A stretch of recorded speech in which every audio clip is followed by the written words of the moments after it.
Several months ago, I posted a video about why I left the UK, and the response was overwhelmingly supportive. Now, there's always going to be some pushback, and that's fine. I fully support freedom of speech, and I'll talk a bit more about that later. But I was quite surprised that some people accused me of being full of hate and negativity about the UK.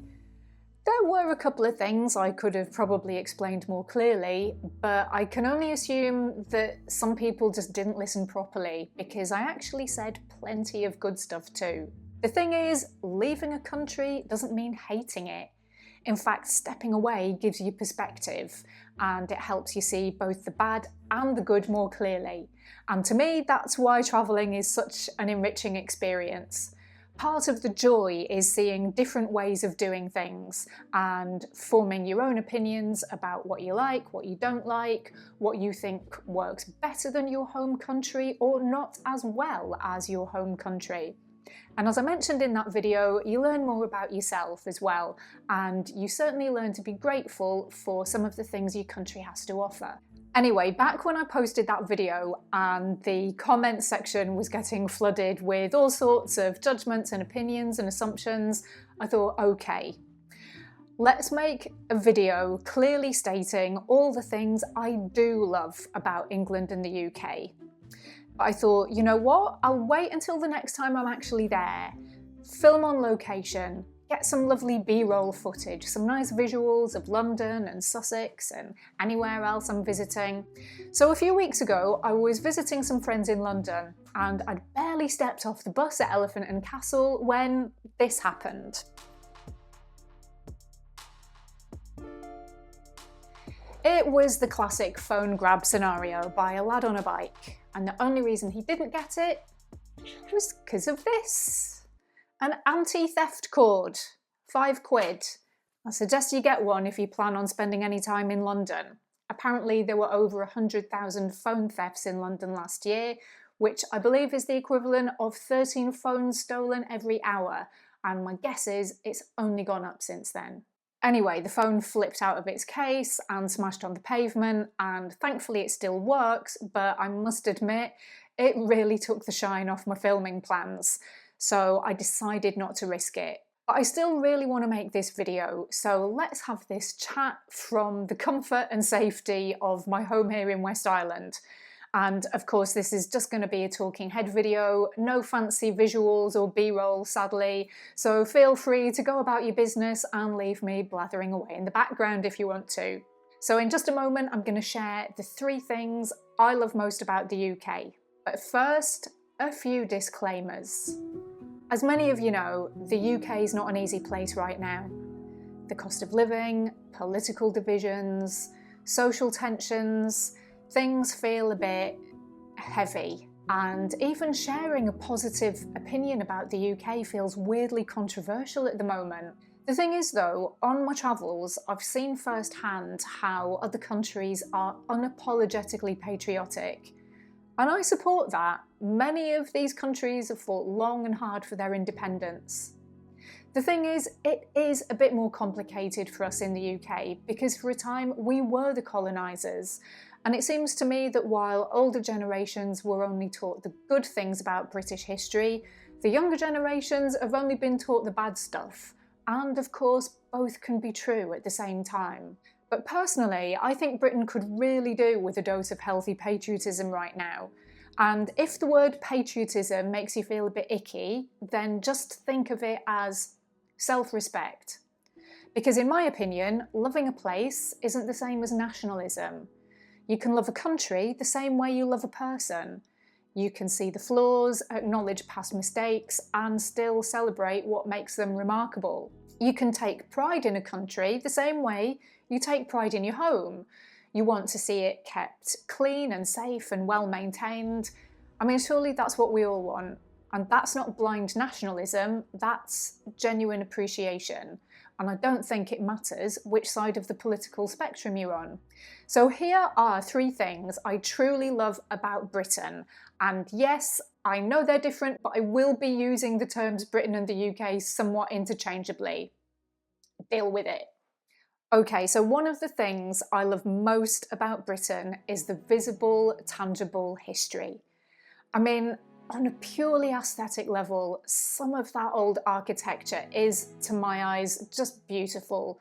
All the way from Gothic through to Tudor and Victorian, everything from castles to cathedrals to stately homes and pubs. History is visible in almost every town across the UK, but it's something deeper than the aesthetic.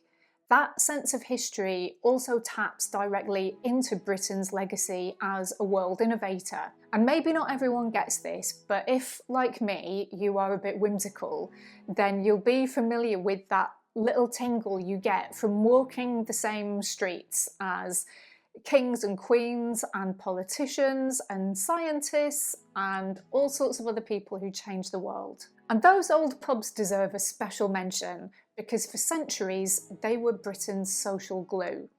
Places where people met, argued, laughed and planned events that changed the course of history. And back in the 1990s they shaped my youth. Sadly, due to social and political changes, they're now closing down at a rate of one a day. But the culture they represent, the connection, the conversation, the community, and just the atmosphere of a pub garden on a summer's day, or in winter, a cosy nook near an open fire. These are things I've often missed when I've been away. And although it's not as visible anymore, I think it's worth remembering that Britain does continue to make important contributions to the world. I'm thinking scientific research and all sorts of digital innovations. Unfortunately, however, those are rather small, elite pools of people working in those fields. The average man or woman in the street doesn't make any direct contribution to that, unlike decades ago when Britain was more industrialised and millions of people across the land were actively involved in building and maintaining their own country. That doesn't happen now. The UK is a post-industrialised economy, and as we know, that comes with its own ramifications. But let's not get sidetracked with that in this video. The next thing on my list is the natural landscape. Now, I've been fortunate enough to see some incredible landscapes in different parts of the world, but there is something about the British countryside that I think is still among the most beautiful, especially in summer.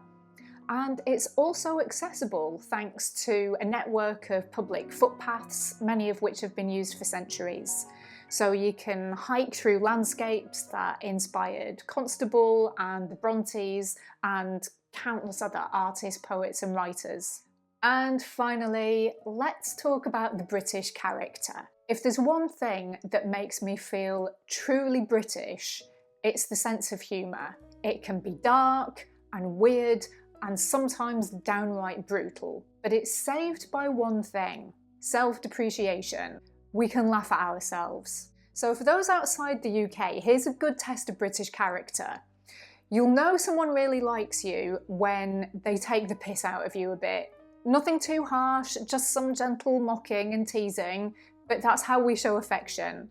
And what you need to do is give it back. And if they can laugh along and take it on the chin, you found a good one. If they seem angry, then it's probably best to apologise and walk away.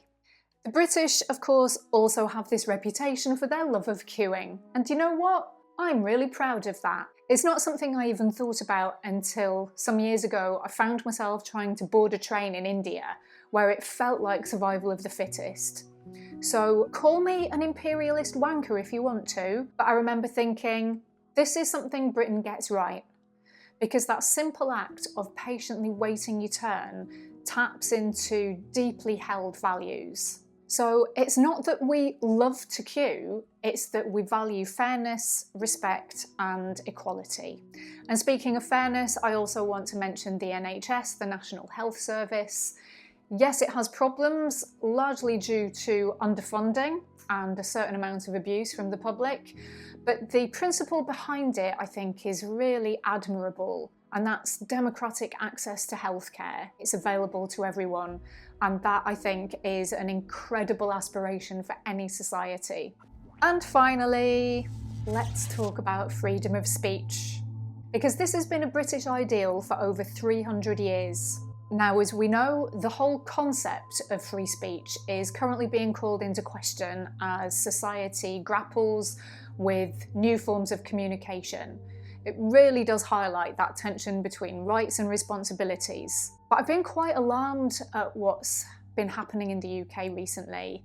I mean, I've even started to hear people talk about extreme right-wingers and free speechers in the same breath.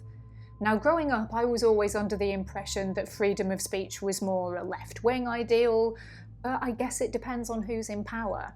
But personally, I'm all for free speech, which is why, on principle, I never delete comments. I leave everything up, even the nasty personal insults. I'm not quite a free speech absolutist. I do think there should be certain basic limits when it comes to directly inciting harm or violence. But generally speaking, I would rather live in a world where people have the right to offend me than one where everything's censored. So on that note, I'd love to hear your opinions, so drop a comment below and feel free to call me a big fat wank puffin if you want to. I'd obviously prefer you keep things respectful, but that's simply a polite request, not a demand. And hey, it's all good for channel growth. As always, thanks for watching. Please remember to like and subscribe if you haven't already, and let me know, what do you love about the UK, or what do you love about your own home country? And what are your thoughts around this whole issue of patriotism? See you next time.